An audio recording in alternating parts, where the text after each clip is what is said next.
हम लोग पहले वीडियो में जो है IUPAC नोमेनक्लेचर क्या होता है और रूट वर्ड क्या होता है, मेथड, प्रॉप, ब्यूट, पेंट और 12 तक किसे कहते हैं ये जान चुके हैं। और हमने स्ट्रक्चर ड्रॉ करना सीख लिया है किसका, एल्केन का।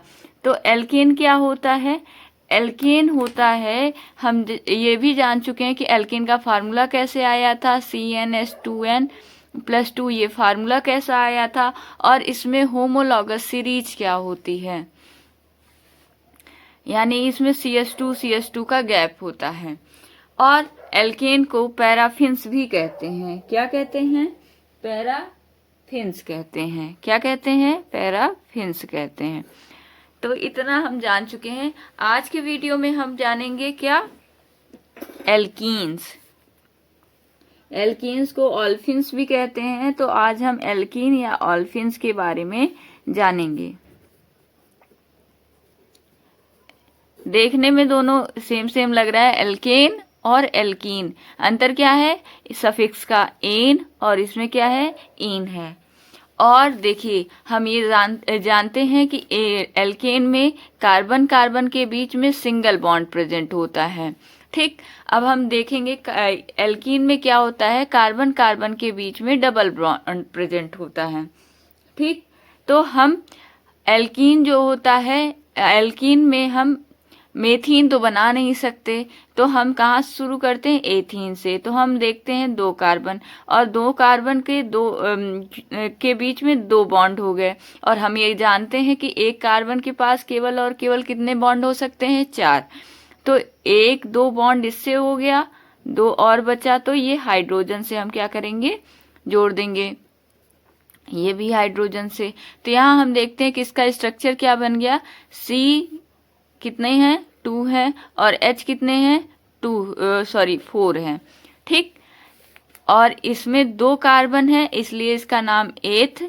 और लास्ट में हम सफिक्स क्या लगाएंगे, कार्बन कार्बन के बीच में डबल बॉन्ड है, तो इसलिए इन, एथीन। क्या नाम हो गया इसका, एथीन।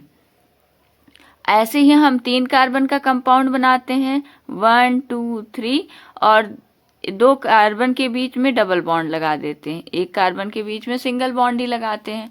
तो यहाँ देखते हैं 2 बॉन्ड हो गया, तो यहाँ पे 2 बॉन्ड हाइड्रोजन के साथ हो जाएगा, 1 2 3 1 4 1 2 3 4, तो 4 बॉन्ड हो गए। तो इस तरह से हम इसका स्ट्रक्चर कंडेंस करते हैं, तो क्या होगा, 1 2 3 3 है, क्या है, कार्बन है, और हाइड्रोजन कितने हैं, 6 हैं। ठीक, अगर हम देखें तो इसका अगर हम फार्मूला देखना चाहें तो इसका फार्मूला क्या बनेगा, CnH2n। कैसे, 2 2 जा 4। अगर कार्बन n है तो हाइड्रोजन 2n है, यानी कार्बन 2 है तो हाइड्रोजन 2n है। ऐसे कार्बन 3 है, 3 2 जा 6। अगर कार्बन 4 होगा तो हाइड्रोजन कितना होगा, 4 2 जा 8, किसमें, इन में। तो हम देखते हैं अगर 4 कार्बन है तो 8 हाइड्रोजन कैसे आया, 1 2 3 4। हम अगर मान लीजिए फर्स्ट नंबर वाले कार्बन के बीच में डबल बॉन्ड बना देते हैं और सबके बीच में क्या करेंगे, सिंगल बॉन्ड पुट कर देते हैं। उसके बाद 1 2 1 2 3 4 1 2 3 4 1 2 3 4 1 2 3 4। तो ये हम क्या लगा दे रहे हैं, हाइड्रोजन। यहाँ पे अगर हम कार्बन का नंबर काउंट करें तो 4 है, और हाइड्रोजन का नंबर काउंट करेंगे तो कितना हो गया, 4 5 6 7 8, हाँ 8 है। ठीक, तो ये हो गया हमारा 4 कार्बन के लिए हम कौन सा रूट वर्ड यूज करते हैं, ब्यूट। और ब्यूट में हम क्या लगा देंगे, इन, क्योंकि कार्बन कार्बन के बीच में डबल बॉन्ड है। और कौन से कार्बन पे डबल बॉन्ड है, तो हम पहले इधर से ही काउंटिंग शुरू करते हैं, तो ब्यूट 1 इन लिखे या ब्यूटीन लिख दें, दोनों सही है। अगर मान लीजिए हम कार्बन कार्बन दूसरे वाले कार्बन के बीच में डबल बॉन्ड लगा देते और ये सब सिंगल बॉन्ड रहता, तब इसका क्या नाम हो जाता, इसका नाम हो जाता ब्यूटूइन।